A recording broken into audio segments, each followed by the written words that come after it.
What's up, divers? It's Costas at Blue.ROV. This is going to be a pretty quick video, and I'm just going to show you how to attach the left rail to the main deck.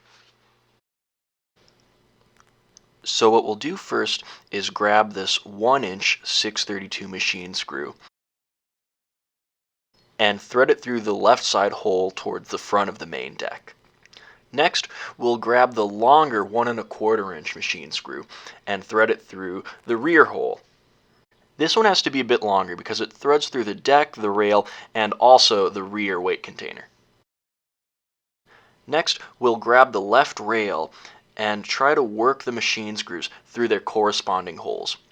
If they don't slide through easily by hand, you'll want to grab a screwdriver and just start threading through. And as you do this, you'll want to remember to keep the main deck flush against the left rail. So this looks good now. The deck and the rail are flush against each other, and the screws secure them snugly against each other. Now it's time to grab two 632 nuts. Thread one onto each of the machine screws. Just doing this until they're hand tight will be more than enough. Later on, we'll have to remove the rear nuts, so if they're only on hand tight, it'll be a lot easier to do that.